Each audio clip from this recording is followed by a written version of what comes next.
मुअज़्ज़ज़ नाज़रीन अस्सलामु अलैकुम। आप सभी को इक्लिश उस्मान के सीजन 5 में खुश आमदीद। आज की वीडियो में हम बात करेंगे इक्लिश उस्मान के बोलम 131 के पार्ट 1 के बारे में। और टोटल इस बोलम के 7 पार्ट्स होंगे और सातों पार्ट्स इंशाअल्लाह आज ही अपलोड कर दिए जाएंगे। अगर आपने अभी तक इस चैनल को सब्सक्राइब नहीं किया तो सबसे पहले चैनल को सब्सक्राइब करके बेल आइकन पर लाजमी से क्लिक कर लें ताकि नेक्स्ट जितनी भी एपिसोड्स आए उनका नोटिफिकेशन आपको आ जाए। एपिसोड के आगाज में हम सफेद लिबास में मलबूस बाला खातून को देखते हैं जो एक सुनसान जगह से आगे बढ़ रही होती हैं, जबकि अलाउद्दीन उनको तलाश करता करता उनके पीछे आ रहा होता है और मुसलसल अम्मी जान पुकारता है। काफी देर आगे बढ़ने के बाद बाला खातून ने कब्र के पास जाकर बैठ जाती हैं और कब्र के ऊपर हाथ फेरते हुए कहती हैं, मेरी हलीमा। ये कहते साथ ही वो कब्र को बोसा देती है और मजीद कहती है, तुम आई हो मेरी बेटी, मैं यहाँ हूँ। इसी लम्हे अलाउद्दीन वहाँ पहुँचता है और बाला खातून मजीद कहती है, क्या तुम्हें ठंड लग रही है मेरी खूबसूरत बेटी?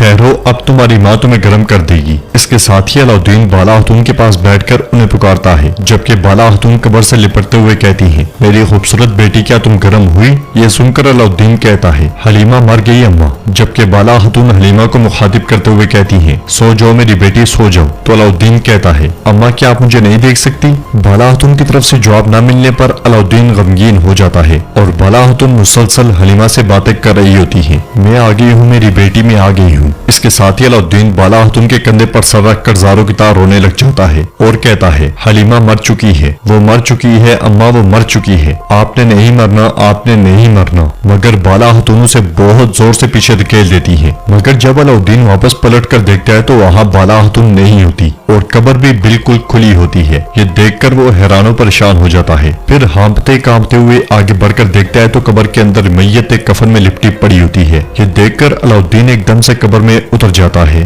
और जब चेहरे से कफन हटाता है तो वो मैयत बाला खातून की होती है। इस मंजर को देखकर अलाउद्दीन चीख उठता है, अम्मा आंखें खोले अम्मा। इसके साथ ही उनका सर अपनी गोद में रखकर अम्मा चिल्लाता ही चला जाता है। नाज़रीन, इसके साथ ही अलाउद्दीन हड़बड़ा कर उठ जाता है और हम देखते हैं कि ये खौफनाक ख्वाब अलाउद्दीन का होता है जो कबीले में सोया होता है और वो बेसाख्ता कहता है, अम्मा नहीं मरना। इसके साथ ही वो पलट कर देखता है तो सिपाही मशक़ें कर रहे होते हैं। अलाउद्दीन को इस तरह देखकर फातिमा तेजी से उसके पास आती है और उसे डरा हुआ देखकर कहती है, डरावना ख्वाब है भाई, ये एक डरावना ख्वाब था है ना भाई, थोड़ा पानी पी ले। इसके साथ ही वो अलाउद्दीन को पानी लाकर देती है और मजीद कहती है, आपने फिर से बाला अम्मा को देखा है ना? जवाबन अलाउद्दीन कहता है, मुझे वो याद आती है बहन, बहुत याद आती है। तो फातिमा कहती है, मैं देख सकती हूँ भाई, मैं देख सकती हूँ, मैं आपका दर्द देख रही हूँ, मुझे भी बाला अम्मा की बहुत याद आती है और हलीमा की भी। ये कहते हुए फातिमा भी गमगीन हो जाती है और मजीद कहती है, मैं हलीमा का नाम जब भी सुनती हूँ मेरा दिल बहुत दुखता है। इसके साथ ही वो गले लगकर रोने लग जाते हैं। उधर हम देखते हैं कि मशक के दौरान उरहान एक सिपाही पर ताबड़तोड़ हमले कर रहा होता है और सिपाही उसके सामने बिल्कुल बेबस दिखाई देता है। खेमे से निकलने वाला कोनूर ये मंजर देखकर उरहान को पुकारता है, शहजादे चलो एक दफा मेरे साथ मशक करो। जवाबन उरहान कहता है, तशरीफ लाए कोनूर बे। ये कहते साथ ही वो दोनों बाजू फैला लेता है और कहता है, मैदान आपका है। इस मुकाबले के बारे में सुनते साथ ही सिपाही जमा होकर तलवारें डालू पर मारने लग जाते हैं, जबकि फातिमा और अलाउद्दीन भी वहाँ पहुँच जाते हैं। सिपाही उन दोनों का जोश और जज्बा बढ़ा रहे होते हैं। सिपाही भाई सुंगुर कहता है, शाबाश शहजादे, आप जानते हो कि क्या करना है। इसके साथ ही उरहान और कोनूर के दरमियान जबरदस्त मशक शुरू हो जाती है। दोनों एक दूसरे पर ताबड़तोड़ हमले करते हैं। सिपाही भी इस मंजर से खूब लुत्फअंदोज होते हैं। वो दोनों बड़ी महारत के साथ एक दूसरे के हमलों से बचते हैं। मशक के दौरान गुरबज उरहान से कहता है, चलो शहजादे चलो, शाबाश। मगर इसी लम्हे कोनूर उरहान के हाथ से तलवार गिराकर उस पर टूट पड़ता है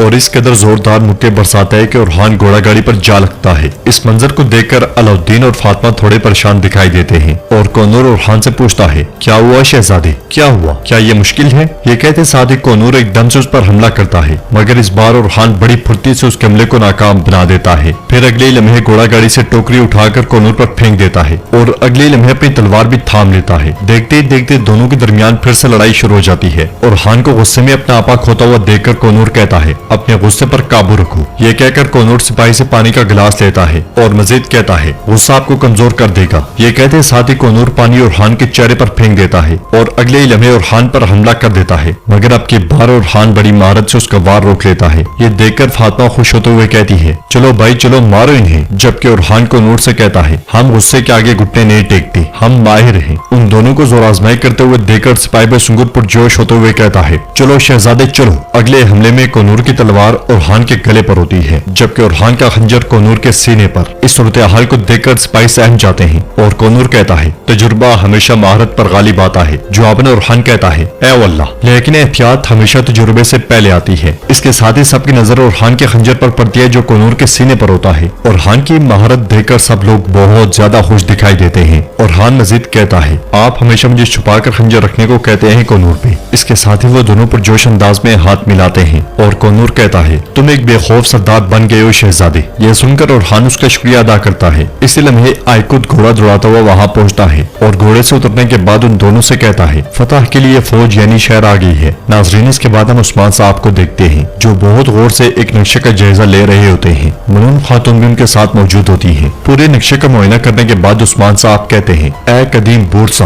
आपको अपने इर्द गिर्द के किलों पर भरोसा है। इसके साथ ही मलून खातून एक मुकाम पर काई परचम लगाते हुए कहती है, कीते। फिर एक और मुकाम पर काई परचम लगाते हुए कहती है, आथरानोस और कैस्टल, जब ये किले फतह होंगे तो हमें बूरसा की फतह से कौन रोक सकेगा उस्मान भी। जवाबन उस्मान साहब कहते हैं, कोई भी नहीं, वो भी ये बात अच्छी तरह जानते हैं, इसलिए वो दमबोज में हमारे पास आए थे ताकि वो हमें गुमराह कर सकें। इस पर मलून खातून कहती है, वो यानी शहर को खत्म करना चाहते थे, लेकिन उन्होंने उसकी कीमत अपनी जानों से अदा की। जवाबन उस्मान साहब कहते हैं, उसकी कीमत अदा करने के लिए उन्हें अपनी जानों से भी बढ़कर देना होगा। हम उनके किले भी ले लेंगे। इसके साथ ही मलून खातून तलवार उस्मान साहब को देते हुए कहती हैं, जब जंग होती है तो मेरा दिल 3 हिस्सों में बिखर जाता है। मेरा ओरहान, मेरा अलाउद्दीन, वो बड़े हुए और बहादुर सरदार बन गए। मैं जानती हूँ कि जब तक हम मुत्तहिद होंगे हम अपने मुकासद हासिल करते रहेंगे इंशाअल्लाह। जवाबन उस्मान साहब कहते हैं, यकीनन हम करेंगे, जरूर करेंगे। ये कहते साथ ही उस्मान साहब अपनी तलवार बेनियाम कर लेते हैं और कहते हैं, ऐ कदीम बुरसा, या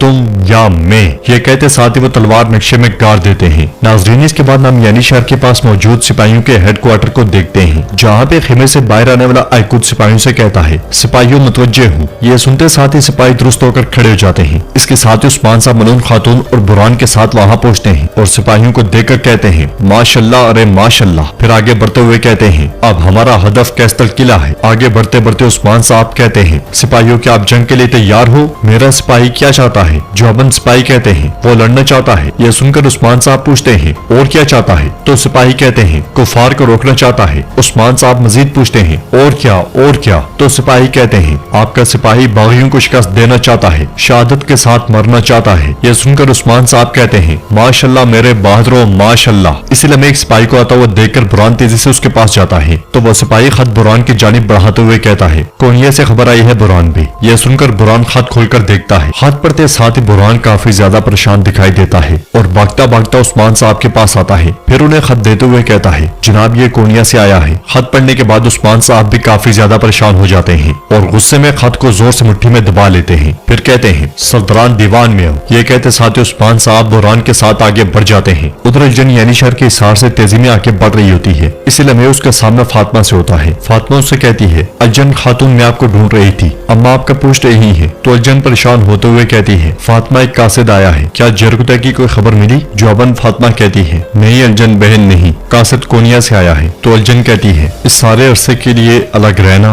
मगर फिर एकदम बात रोकते हुए कहती है, लेकिन मुझे यकीन है कि वो जिंदा है, जरगुता नहीं मरेगा। इसी लम्हे अलजन का बच्चा भागा भागा वहाँ आता है और पूछता है, अम्मा अम्मा बाबा आएंगे ना? क्या बाबा वापस आएंगे? जवाबन अलजन से प्यार करते हुए कहती है, वो वापस आएंगे प्यारे, वो यकीनन वापस आएंगे। तो उसका बेटा पूछता है, लेकिन वो कब आएंगे वापस? आप हमेशा मुझे कहती रहती हैं कि वो वापस आएंगे, लेकिन वो कभी नहीं आते। इस पर अलजन से गले लगाते हुए कहती है, वो वापस आएगा बेटा, वो जरूर वापस आएगा। उधर दीवान में उस्मान साहब सरदारान के साथ मौजूद होते हैं और कहते हैं, मैंने कैस्टल की फतह को रोकने का फैसला किया है सरदारान। यह सुनकर ओरहान एकदम से पूछता है, जनाब इसकी वजह क्या है? जवाबन उस्मान साहब कहते हैं, हमारे लोगों को नए सुल्तान की जरूरत है। तो कोनूर पूछता है, इसका क्या मतलब है? जवाबन उस्मान साहब कहते हैं, सुल्तान मसूद को जहर दिया गया है और ऐसा लगता है कि वो अब ठीक नहीं होंगे। यह सुनकर कोनूर कहता है, ओह तो फिर घोड़ों की चीखें सुनाई देंगी, तलवारें खींची जाएंगी, यानी सुल्तान मर गए तो बहुत से बहादुरों का खून जमीन पर बहाया जाएगा। हाँ जनाब। जवाबन उस्मान साहब कहते हैं, अब मुझे बताओ कि आपको क्या लगता है कि हमें इस फर्ज का जवाब देना चाहिए? इस पर बुरहान कहता है, अल्लाह जानता है कि मेरा दिल चाहता है कि हम ऐसा करें। मेरे सरदार उस्मान बे को तमाम तुर्कमानों की क़यादत करनी चाहिए, लेकिन हमारी भी कुछ हुदूद हैं हुजूर। एक तरफ कोनिया से भी ताकतवर गर्मियान और बाकी सब सरदार दूसरी तरफ। इस पर उस्मान साहब पूछते हैं, क्या तुम्हें लगता है कि हमारी ताकत हमारे ख्वाबों से कम है? फिर कोनूर कहता है, बुरहान बे आपकी परेशानियां बेमानी नहीं है, लेकिन यहाँ मामला काफिला तादाद का नहीं है। यह सुनकर बेंदर कहता है, कोनूर भी आप दुरुस्त हैं। अगर हम सबको इकट्ठा कर भी लें तो सिर्फ 10,000 सवार होंगे। दरमियान एक लम्हे में 1 लाख जुमा कर सकता है। दूसरी तरफ कराची अपने बहरी जहाजों की बदौलत कुस्तुनतुनिया का इख्तियार हासिल करने वाले हैं। कारमान जो कि कोनिया के बिल्कुल करीब है, वो भी अपने शिकार का इंतजार कर रहे हैं। इस पर उस्मान साहब बेंदर से पूछते हैं, आपके ख्याल में हमें क्या करना चाहिए? तो बेंदर कहता है, हुजूर हमें दरमियान का इत्तेहादी बनना चाहिए। माफ कीजिएगा जनाब, मगर मेरे ख्याल से हमें दरमियान के मातहत होना चाहिए। यह सुनकर कोनूर कदर गुस्से से कहता है, बेंदर बे आप क्या बात कर रहे हैं? तो बेंदर कहता है,